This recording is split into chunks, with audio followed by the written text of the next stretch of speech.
সুপ্রিয় দর্শক আসসালামু আলাইকুম, কেমন আছেন আপনারা? নিশ্চয়ই ভালো আছেন। আজকের ভিডিওতে আপনাদের সবাইকে স্বাগত জানাচ্ছি। আজকে আমি আপনাদের সাথে একটি ইম্পর্টেন্ট টপিক নিয়ে আলোচনা করব। আপনারা অনেকে আমাকে প্রশ্ন করছেন যে আপু, আমি নবম মাসে আছি, কারো 36 সপ্তাহ, কারো 37 সপ্তাহ চলছে, কারো 38 সপ্তাহ, কারো আবার 39 সপ্তাহে আছেন। এখন আপনাদের কোমরে ব্যথা করছে, তলপেটে ব্যথা করছে, এদিকে আবার ঘন ঘন প্রস্রাবের চাপ অনুভব করছেন, পাশাপাশি পেট শক্ত ভাবও হচ্ছে এবং বিভিন্ন ধরনের স্রাব যাচ্ছে। কারো বলছেন তরল স্রাব, কারো বলছেন ক্রিমি স্রাব, কারো বলছেন আঠালো স্রাব। এখন এগুলো কেন হচ্ছে, কিসের লক্ষণ, এগুলো কতটা স্বাভাবিক, এগুলো হলে আসলে নর্মাল ডেলিভারি হবে কি না ইত্যাদি বিষয়ে জানতে চাচ্ছেন। চলুন আজকে সেটা নিয়ে আলোচনা করব। বাই দ্য ওয়ে, মূল ভিডিওতে যাওয়ার আগে একটা কথা বলি, আমি আমার চ্যানেলে pregnancy related, specially normal delivery related অনেক ইম্পর্ট্যান্ট তথ্য ভিডিও আকারে শেয়ার করে থাকি। এই তথ্যগুলো আমার পার্সোনাল এক্সপেরিয়েন্স ও আমার ডক্টরের সাজেশন থেকে নেওয়া। তাই আমার চ্যানেলটিকে যদি একবার আপনারা ভিজিট করেন, তাহলে আপনারা আপনাদের প্রশ্নাতীত মনের অনেক প্রশ্নের উত্তর পেয়ে যেতে পারেন। আমন্ত্রণ জানাবো আমার চ্যানেলটিকে একবার ভিজিট করে দেখার জন্য। এবারে চলুন মূল আলোচনায় যাওয়া যাক। আমি শুরুতেই বলেছি আজকে আলোচনা করব নবম মাসের, কেউ 36 সপ্তাহে আছেন, কেউ 38 সপ্তাহে আছেন, কেউ 37, কেউ 39 ইত্যাদি বিভিন্ন সপ্তাহগুলোতে আছেন বা চলছে। আপনাদের কারো বলেন যে কোমরে ব্যথা করে, তলপেটে ব্যথা করে, পেট শক্ত ভাব হয়, প্রস্রাবের চাপ অনুভব করেন, কেউ বলেন যে তরল, আঠালো, ক্রিমি বিভিন্ন ধরনের স্রাব জানছে আপনার। এখন এই অবস্থা এগুলো কেন হচ্ছে, এগুলো কিসের লক্ষণ, এগুলো যে হচ্ছে আপনার কি নর্মাল ডেলিভারি আসলে হবে কি না জানতে চান, তাহলে চলুন সেটা নিয়ে আলোচনা করি। দেখুন, গর্ভাবস্থার শুরু থেকেই কিন্তু একজন মা বিভিন্ন ধরনের সমস্যার মধ্য দিয়ে যান। যেমন প্রথম দিকে হচ্ছে খাবারে অরুচি লাগা, বমি বমি ভাব লাগা, মুড সুইং, মর্নিং সিকনেস ইত্যাদি অনেক কিছু। সেকেন্ড ট্রাইমেস্টারে পৌঁছলে তখন আস্তে আস্তে বেবি বাম্প দেখা যায়, তার পাশাপাশি মায়ের ঘুমের অসুবিধা হয়, হাঁটাচলা করতে অসুবিধা হয়, অনেক মায়ের টুকটাক হাতে পায়ে পানি আসে। থার্ড ট্রাইমেস্টারে গেলে তো এই ব্যথা কষ্ট সমস্যাগুলো আরও বাড়তে থাকে, আর নবম মাস গেলে তো সমস্যা পুরো পাহাড় সমান হয়ে যায়। এর মধ্যে অনেক বেশি সমস্যা যেটা হয় সেটা হচ্ছে কোমরে প্রচুর ব্যথা করে, তলপেটে ব্যথা করে, জরায়ুতে ব্যথা করে, যৌনাঙ্গের দিকে ব্যথা করে। এছাড়া ঘন ঘন একটা পেইন অনেকে অনুভব করেন, যেটা কোমরের দিক থেকে শুরু হয়ে তলপেটের কাছে এসে পায়ের নিচ দিয়ে চলে যায়। প্রস্রাবের বেশি বেশি চাপ অনুভব করছেন আগের থেকে, হয়তো বাথরুমে যাচ্ছেন, 2-1 ফোঁটা প্রস্রাব হচ্ছে, নয়তো বা হচ্ছেও না, কিন্তু র্যান্ডম একটা চাপ আপনি অনুভব করছেন। মাঝে মাঝে দেখছেন যে পেট নিজে নিজে শক্ত হচ্ছে, 2-1 মিনিট থেকে আবার অটোমেটিক ছেড়ে দিচ্ছে। এরকম কয়েকবার হচ্ছে দিনের মধ্যে, 24 ঘন্টার মধ্যে 2-3 বার হচ্ছে। এখন আবার এর সাথে সাথে স্রাবও যাচ্ছে, হয়তো বা অনেকের দেখা যায় যে প্রথম থেকে স্রাব যায়নি, হঠাৎ করে শুরু হয়েছে স্রাবটা। কারো পাতলা স্রাব পা দিয়ে গড়িয়ে পড়ছে, কারো একদম আঠালো থকথকে স্রাব যাচ্ছে, কারো একদম ক্রিমের মতো স্রাব যাচ্ছে ইত্যাদি বিভিন্ন রকমের স্রাব অনেকে দেখতে পাচ্ছেন। এগুলো দেখাটা হচ্ছে স্বাভাবিক ব্যাপার, এগুলো অস্বাভাবিকের কিছু নয়। নবম মাস যেহেতু আপনার এখন ডেলিভারির গণনা শুরু হয়ে গেছে, যে কোনো মুহূর্তে যে কোনো সময় ডেলিভারি হয়ে যেতে পারে। স্পেশালি যদি নর্মাল ডেলিভারি হওয়ার হয় তাহলে তো 37 থেকে 40 সপ্তাহের মধ্যেই হয়ে যাবে। তাই 36 সপ্তাহ থেকে যেহেতু নবম মাসের শুরু, তাই এগুলো আপনি দেখবেন এখন, এগুলো স্বাভাবিক লক্ষণ, এগুলো দেখলে টেনশনের কোনো কারণ নেই। কিন্তু এগুলোর মধ্যে কিছু কিছু লক্ষণ আছে যেগুলো দেখা মাত্র হচ্ছে টেনশনের কারণ। তো কোন পর্যায়ে টেনশনের কারণ এবং কোন লক্ষণগুলো সেটা বলছি। সেটা হচ্ছে পেট শক্ত ভাবটা খেয়াল করবেন। 24 ঘন্টার মধ্যে যদি আপনার 2-3 বার পেট শক্ত হয় তাহলে এটা স্বাভাবিক, কোনো অসুবিধা নেই।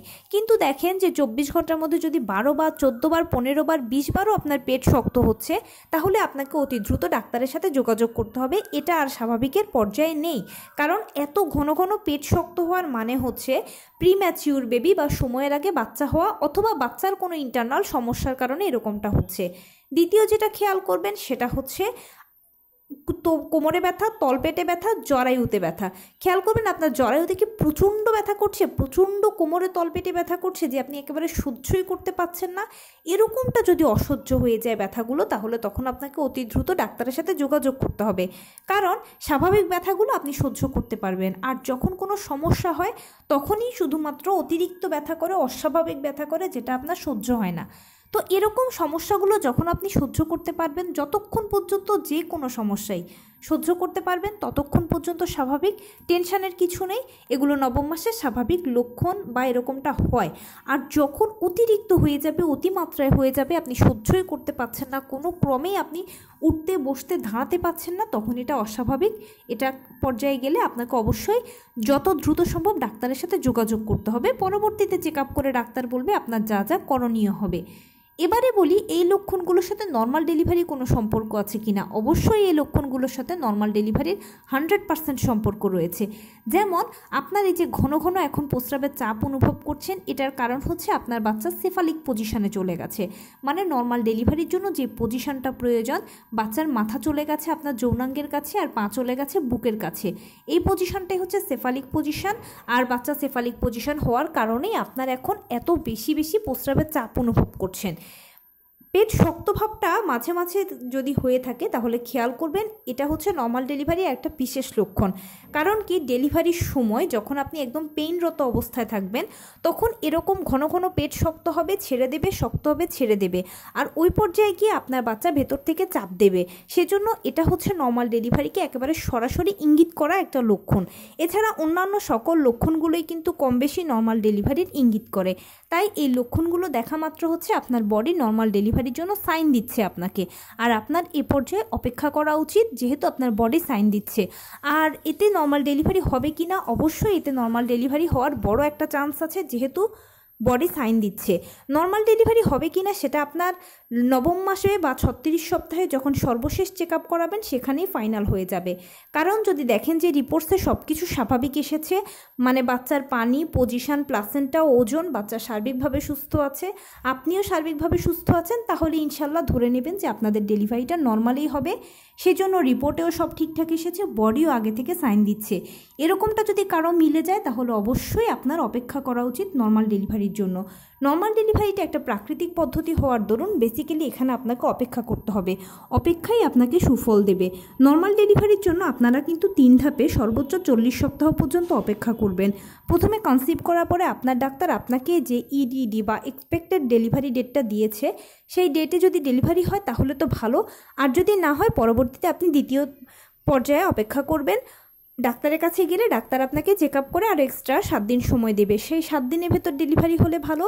আর যদি না হয় পরবর্তীতে আবার ডাক্তারের কাছে গেলে ডাক্তার চেক আপ করে আপনাকে 2 দিন, 3 দিন, 5 দিন দেবে। তার মধ্যে যদি ডেলিভারি হয়ে যায় তাহলে তো ভালোই, আর যদি না হয় এবং 40 সপ্তাহ যদি পার করে ফেলেন তাহলে তখন সিজারের চিন্তা করতে হবে।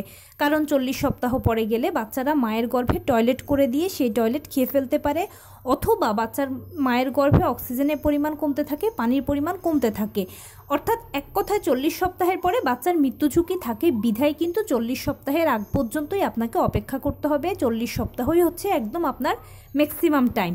তবে একটা কথা কি, একদম চিন্তা করবেন না, নর্মাল ডেলিভারি যেহেতু প্রাকৃতিক পদ্ধতি, এখানে জোর করে ডাক্তার দিয়ে টানা হেঁচড়া করে কিছু হবে না।